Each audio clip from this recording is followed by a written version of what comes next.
میں عالم عرب کے بارے میں تو یقین سے کہہ رہا ہوں، احادیث نبیہ سے صاف ظاہر ہے، ویل للعرب من شر قد اقترب، عربوں کے لیے ہلاکت ہے۔ حدیث میں آتا ہے کہ ایک شخص کے 100 بیٹے ہوں گے تو 99 مر جائیں گے، ایک بچے گا۔ سب سے بڑے مجرم وہ ہے، ان کی مادری زبان میں اللہ کا کلام، اور انہوں نے اللہ کے کلام کے پیچھے اپنے آپ کو نہیں لگایا، اسے اپنا امام نہیں بنایا۔ کہتے ہیں وَاجْعَلْهُ لَنَا إِمَامًا وَنُورًا وَهُدًى، اسے ہمارا امام بنا دے۔ تم بناؤ گے تو بنے گا نا امام، بنانے کو تیاری تھی، دعائیں مانگ رہے ہیں بڑی لمبی لمبی، ایک ایک گھنٹے کی دعا جو ہے حرمین کے اندر مانگی جا رہی ہے تراویح کے بعد اور ختم قرآن کے بعد۔ یہ دعائیں تمہارے منہ پر دے ماری جاتی، ہو کون تم؟ لستم علی شیء حتی تقیموا التوراۃ والانجیل وما انزل الیکم من ربکم، اے نبی کہہ دیجیے اہل کتاب سے تمہاری کوئی حیثیت ہماری نگاہ میں نہیں ہے جب تک کہ تورات اور انجیل کو قائم نہیں کرتے۔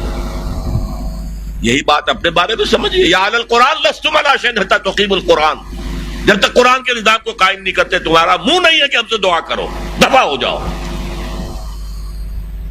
تم پڑھو قنوت نازلہ، کوئی اثر نہیں ہوگا۔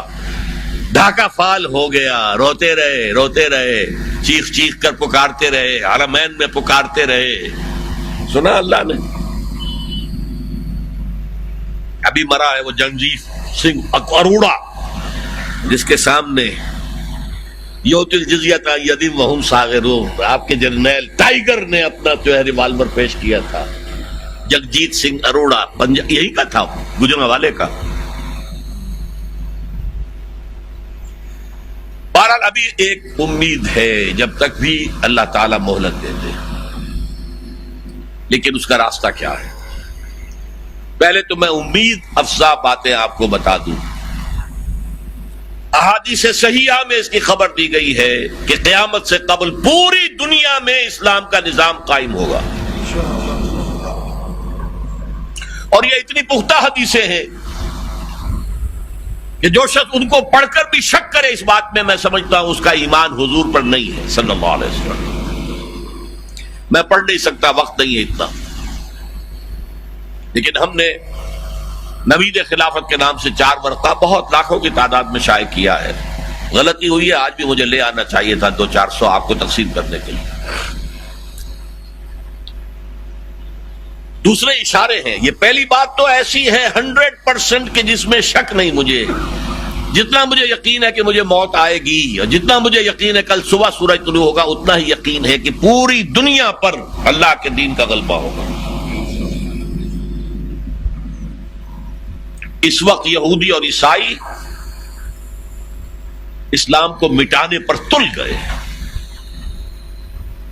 عیسائی یہودیوں کے اعلی کار ہیں، اصل جو یوز کر رہے ہیں انہیں وہ یہودی زائنسٹ، اور یہودیوں کا اصل اعلی کار ویسٹ، وائٹ اینگلو سیکسن پروٹیسٹنٹس،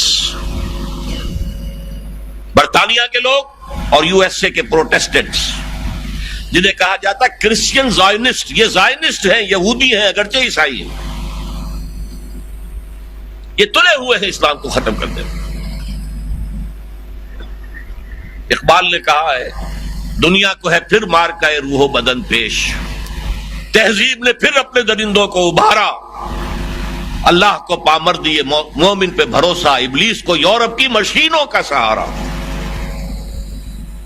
وہ مقابلہ آنے والا ہے، اور اس میں آخری غلبہ اسلام کو ہوگا۔ اس کے لیے پہلے کسی عرب سے مشرقی علاقے کے اندر نظام خلافت قائم ہوگا۔ حضور کی یہ حدیث بھی ہے کہ مجھے ہندوستان کی طرف سے ٹھنڈی ہوا آ رہی ہے۔ اقبال نے کہا میرے عرب کو آئی ٹھنڈی ہوا جہاں سے، میرا وطن وہی ہے، میرا وطن وہی ہے۔ اور حدیث میں آیا ہے یخرج الناس من المشرق یؤطئون للمہدی، یعنی سلطان ہی۔ کسی مشرقی ملک میں اسلام کا نظام قائم ہوگا اور وہاں سے فوجیں آئیں گی جو عرب میں حضرت مہدی کی حکومت قائم کریں گے۔ حضرت مہدی کا ظہور تو وہی ہوگا عرب میں۔ لیکن عرب کھوکھلے ہو چکے، عیاشیوں کی وجہ سے ختم ہو چکے، میں دم نہیں ہے۔ فوجیں جائیں گی کسی مشرقی، اب مشرق میں کون ہے؟